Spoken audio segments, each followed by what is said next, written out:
Good morning everyone. আমি কি happy new year বলবো না কি বলবো জানি না, কেননা আমি যখন ভয়েস দিচ্ছি তখন অলরেডি 1 জানুয়ারি 12:15 বাজে। তা যাই হোক, হ্যাপি নিউ ইয়ার সবাইকে। সবাই নিশ্চয়ই ভালো আছো আর সবার নতুন বছর খুব ভালো কাটুক। আমি সকাল সকাল দেখো চলে এসেছিলাম ছাদে। এটা 31 ডিসেম্বরের ভিডিও, আমি 1 জানুয়ারিতে ছাড়বো। যাই হোক, ছাদের থেকে নেমে চলে এসেছি রান্নাঘরে। মামনি সব সবজিপাতি কেটে দেবে আর আমি রান্নাগুলো করে নেব। এই দেখো, এখানে মাছে নুন হলুদ মাখিয়ে রেখে দিয়েছিল, সেই মাছগুলো আমি সুন্দর করে লাল লাল করে ভেজে নেব। আজকে হবে ফুলকপি আলু দিয়ে মাছের ঝোল। এটা হলো কাতলা মাছ। আর এই ভিডিওটা আমি দেখাচ্ছি না রান্না, কেননা এই রান্না বহুবার আমি দেখিয়েছি, তাই আর দেখালাম না। আর এই দিকের গ্যাসে বসিয়েছি বেতো শাক আলু বেগুন বড়ি দিয়ে। আর এই যে শীতকালে একটু সবজিতে ধনেপাতা না পড়লে কি আর জমে। যাই হোক, ধনেপাতা দিয়ে আমি তরকারিটা নামিয়ে দিলাম। আর ভাতের দ্বিতীয়ার কাপে আমি খেয়ে নিলাম সকাল সকাল চা। আগের দিন আমার ছেলে একটা কাচের কাপ ভেঙে ফেলেছে, ওই জন্য এই কাপটাতেই আমি চা নিয়েছি।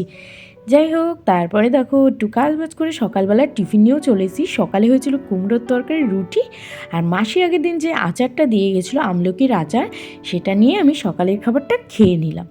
আচ্ছা, সকালের খাবার দাবার খেয়ে আমি পরে আসি সবজি না, মাছ গোছানোর ভিডিও নিয়ে। বহুদিন পর আজকে একটু মাছ ঘেটেছি, মানে ধুয়েছি। মাউনি একটু আঁশগুলো ছাড়িয়েছিল আর আমি ধুয়ে দিয়েছি।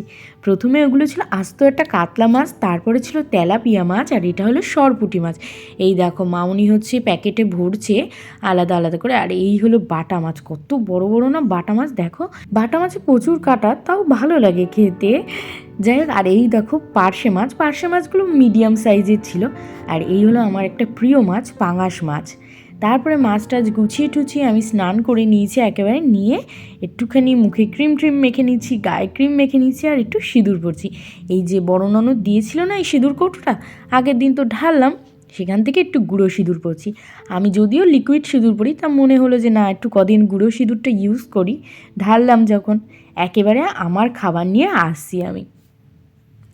এই যে দেখো, দুপুরবেলা নিয়ে এসেছি বেতো শাক, আর আগের দিনে ঝুরি আলু ভাজা, আর নিয়ে এসেছি মাছের ঝোল। বেতো শাকটা আমার খুব ভুল হয়ে গেছিলো, লোহার কড়াইতে রান্না করে কালো হয়ে গেছিলো, কিন্তু খেতে ভালো হয়েছিল, তাও দেখতে বাজে হয়ে গেছে, আর কি করা যায়। আর এই যে পেটির মাছ ছিল না, তাই আমি লেজা নিয়েছি, দাগার পিস আমি নিয়ে নিই।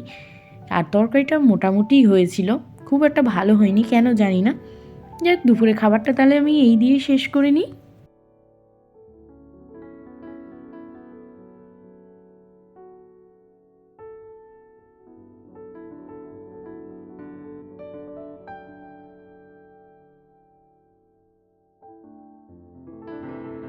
খাওয়া দাওয়াটা কমপ্লিট করি না, আজকে একটু কাজ আছে। এই যে আমার রায়ানকে ঘুম পাড়ানো হয়ে গেছে, আর আমি দেখো এখানে কটা সবজি কেটে নিয়েছি, কারণ 1 তারিখে একটা স্পেশাল দিন, সেই দিনের ভিডিওটা আমি পরে দেব। যাই হোক, আমি সবজিপাতিগুলো কেটে গুছিয়ে রাখছি, যাতে আমার পরের দিন উঠে তাড়াতাড়ি হয়ে যায়। তারপর একেবারে সন্ধ্যার ভিডিও নিয়ে আসি। যে রায়ানের দাদা রায়ানের জন্য কমলা লেবু, মৌসুমি লেবু, লাল আঙুর, কলা, আর নিয়ে এসছে তরমুজ। ও অনেক দিন ধরে বলছে আমি ওয়াটারমেলন খাবো, তাই এনেছে। আর এদিকে রায়ানের বাবা আমাকে মোটেই রোগা হতে দেবে না, ওই জন্য প্রতিদিন চপ নিয়ে আসে। আর আমি ওই দেখে কন্ট্রোল করতে পারছি না, খেয়ে নিচ্ছি।